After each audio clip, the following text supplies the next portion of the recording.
মেয়েদের পেশাবের পরে পানি ব্যবহার করার পরে মোছার জন্য আলাদা কাপড় ব্যবহার করা জরুরি কিনা, আজানের সময় কিছু খেলেই গুনাহ হবে কিনা। যারা অসংখ্য জিনকে চিকিৎসার জন্য ব্যবহার করে তাদের থেকে চিকিৎসা নেওয়ার ব্যাপারে কিছু বলবেন। শার্টের হাতা এবং প্যান্ট কি গুছিয়ে রেখে সালাত পড়া যাবে? ফেসবুকে কারো ছবিতে লাইক কমেন্ট বা লাভ রিয়েকশন দিলে কি গুনাহ হবে? নামাজের সিজদা অবস্থায় যদি পা উঠে যায় তাহলে নামাজের কোনো সমস্যা হবে কিনা। কোনো বাচ্চার বিছানায় প্রসাব করলে বিছানা চাদর ওয়াশ করা যায়, কিন্তু জাজিম বা তোষকে প্রসাব করলে ধোয়া যায় না, এক্ষেত্রে করণীয় কি? টিকটিকি দেখলে কি মারতেই হবে? প্রয়োজনে কি খুঁজে খুঁজে মারতে হবে? বিষয়টা নিয়ে খুব দ্বিধাদ্বন্দ্বে আছি, জানাবেন প্লিজ। কোরআন কারীম যদি ভুল বশত পায়ে লাগে অথবা নিচে পড়ে যায়, করণীয় কি? নামাজ শেষে জায়নামাজ সালাম করা কি ঠিক? ভাঙা প্লেটে খাওয়া যাবে কিনা? আমার সোনা ও রূপা খুব পছন্দ, আমি যদি পরিমাণ মতো বা একটু বেশি সোনা রূপার গহনা বানাই তাহলে কি আমার গুনাহ? আমরা সারাদিন কাজের ভেতর কোন আমল করবো দয়া করে জানাবেন। মেয়েরা কি লোহার, তামার ও সিটি গোল্ডের গহনা পড়তে পারে? চলুন আর দেরি না করে আপনাদের প্রশ্নের উত্তর দেওয়ার আলোকিত ভবনে প্রবেশ করি। যারা অসংখ্য জিনকে চিকিৎসার জন্য ব্যবহার করে তাদের থেকে চিকিৎসা নেওয়ার ব্যাপারে কিছু বলবেন। জিনকে বশে রেখে বাধ্য করা এবং তাকে নির্দেশ দিয়ে বিভিন্ন কাজ হাসিল করা এটি নিষিদ্ধ, যেটাকে ইস্তেআনা বিল জিন বলা হয়ে থাকে। ইস্তেআনা বিল জিনের পরে হাদিসে এবং নবী করিম সাল্লাল্লাহু আলাইহি ওয়াসাল্লামের বহু বক্তব্যে পরিষ্কারভাবে নিষেধাজ্ঞার বিষয়টি আমরা জানতে পারি। বিধায় ইস্তেআনা বিল জিন কোনো অবস্থাতে করা যাবে না, একজন মুসলমান সেটি করবেন না। ফয়সাল আহমেদ আপনি লিখেছেন, টিকটিকি দেখলে কি মারতেই হবে? প্রয়োজনে কি খুঁজে খুঁজে মারতে হবে? বিষয়টা নিয়ে খুব দ্বিধাদ্বন্দ্বে আছি, জানাবেন প্লিজ। না, খুঁজে খুঁজেই আপনাকে মারতে হবে এমন কিছু এমন কোনো বাধ্যবাধকতা নেই, বরং আপনার চোখে পড়েছে উপদ্রব করে আপনি মারবেন, কিন্তু এটার জন্য আপনি খুঁজে খুঁজে বেড়াবেন, এটার পিছিয়ে পিছিয়ে ঘুরে বেড়াবেন, আপনার অনুসন্ধান করে বেড়াবেন, এই কথা হাদিসে বলা হয়নি। নাহিদ ইসলাম আপনি লিখেছেন, নামাজ শেষে জায়নামাজ সালাম করা কি ঠিক? না, জায়নামাজ সালাম করার কিছু নেই, সালাম করতে হবে মানুষকে। ডানে বামে সালাম দিচ্ছেন, এরপর কোনো সালাম নাই, বুঝতে হবে। ইসলামের নামে মন গড়া কোনো কিছু করলে সওয়াব হয় না, বরং আরও বিপরীতে গুনাহ হয়। প্রজাপতি নীর ইয়ারি থেকে আপনি লিখেছেন, ভাঙা প্লেটে খাওয়া যাবে কিনা? ভাঙা প্লেটে খাওয়া যাবে, কোনো অসুবিধা নেই। ভাঙা আয়নায় মাথা চেহারা দেখা যাবে, সেটাতে কোনো অসুবিধা নেই। আমরা অনেকে মনে করি ভাঙা প্লেটে খাওয়া যাবে না, ভাঙা আয়নায় চেহারা দেখা যাবে না, এটা নিছকই আমাদের সামাজিক কুসংস্কার। ভাঙা প্লেটে ভাঙা অংশে জীবাণু থাকতে পারে, সেজন্য আপনি ওইটাতে খেলে অস্বাস্থ্যকর হতে পারে, সেটা তো আপনার একান্ত স্বাস্থ্যগত বিষয়, বাট সেটাও তো নিশ্চিত নয়। বিধায় ভাঙা প্লেটে খেলে যে গুনাহ হয়ে যাবে বা নাজায়েজ হবে, এটা সেরকম নয়।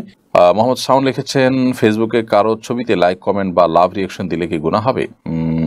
এটি নির্ভর করবে ছবিটা কি ধরনের। একজন ছেলে মানুষ হয়ে একটা মেয়ে মানুষের কোনো ছবি যেটা আপনার দেখা হারাম, সেটা ছবি দেখে আপনি লাইক কমেন্ট করেছেন, লাভ রিয়েকশন দিয়েছেন, তাহলে সেক্ষেত্রে সেটা অবশ্যই হারাম হবে।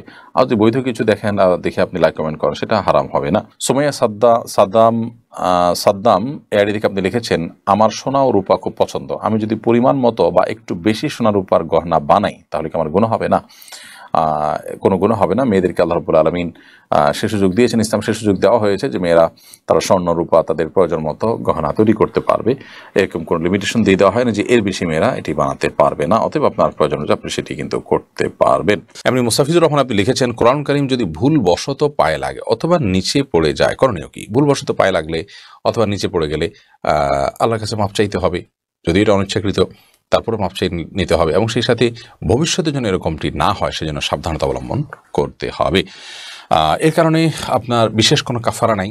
আমরা ছোটবেলা থেকে যে সমস্ত কথা শুনে আসছি যে এর কারণে এত কেজি লবণ দিতে হবে, চাল দিতে হবে গরিবকে ইত্যাদি, এগুলো আমাদের নিজেদের মন গড়া নানান কথাবার্তা। মূলত যদি পড়ে যায়, ইচ্ছাকৃত নয় বরং ভুলে পড়ে গেছে, তাহলে সেক্ষেত্রে সেটার কারণে আপনার বিশেষ কোনো করণীয় নাই, সামনে থেকে সাবধানতা অবলম্বন করতে হবে, এবং যেটি হয়ে গেছে আল্লাহ কোরআনের প্রতি অনিচ্ছাকৃত, তার জন্য আল্লাহর কাছে মাপ চাইতে হবে।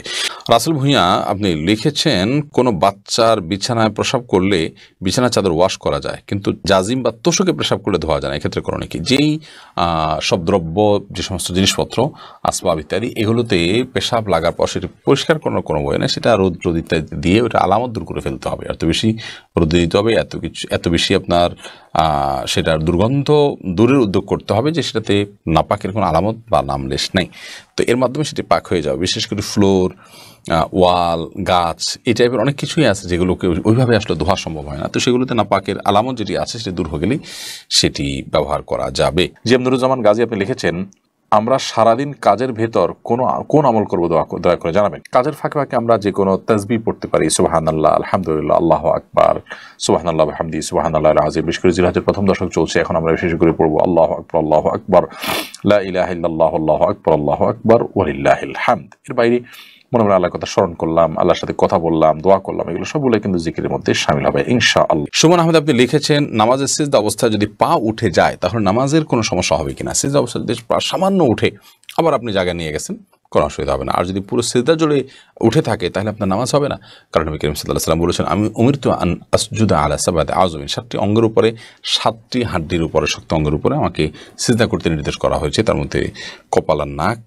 2 হাত, 2 হাঁটু এবং 2 পায়ের যে আঙ্গুলগুলো সেগুলো। অতএব এগুলোর কোনো একটা যদি আপনার এই 7টি অঙ্গের কোনো একটি যদি সরে যায় সামান্য সময়ের জন্য অসুবিধা নেই, আবার তিনি জায়গা নিয়ে গেছেন। কিন্তু যদি পুরো সালাত জুড়ে, পুরো রাকাত জুড়ে, সিজদা জুড়ে তার এটা যদি পৃথক থাকে তাহলে সেক্ষেত্রে সেটি জায়েজ হবে না এবং সে নামাজ হবে না, কারণ এটা ওয়াজিব এই 7টা অঙ্গের উপরে সিজদা করা।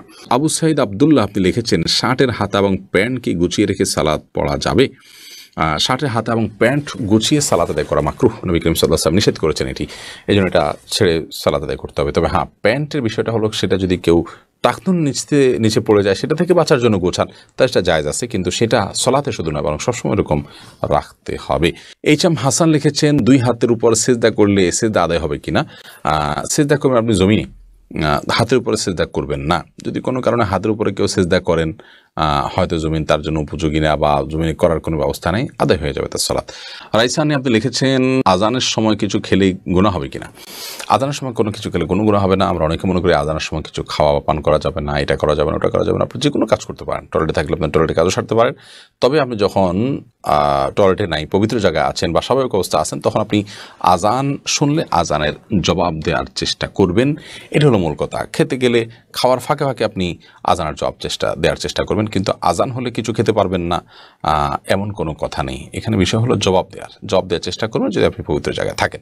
বিলকিস বেগম আপনি লিখেছেন, মেয়েদের পেশাবের পরে পানি ব্যবহার করার পরে মোছার জন্য আলাদা কাপড় ব্যবহার করা জরুরি কিনা? না, আলাদা কাপড় ব্যবহার করা জরুরি না। পানি ব্যবহার করার পরে যদি নাপাক দূর হয়ে গেছে মনে হয় তাহলে সেটি যথেষ্ট, আলাদা করে কাপড় ব্যবহার করার প্রয়োজন নেই।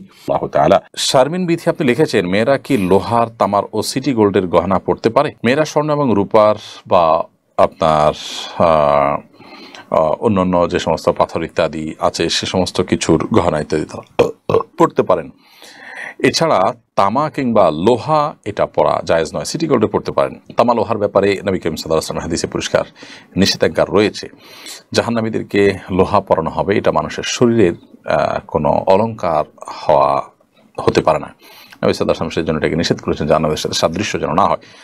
আর তামার ক্ষেত্রেও হাদিসে নিষেধাজ্ঞা রয়েছে, যার কারণে তামা, লোহা এগুলো আমরা ব্যবহার করবো না। তবে আমাদের বোনরা সিটি গোল্ড, এমনি সাধারণ স্বর্ণ বা রূপা বা অন্যান্য যে সমস্ত মূল্যবান ধাতব আছে এই লোহা এবং তামা এগুলোর বাইরে সেগুলো পড়তে পারেন।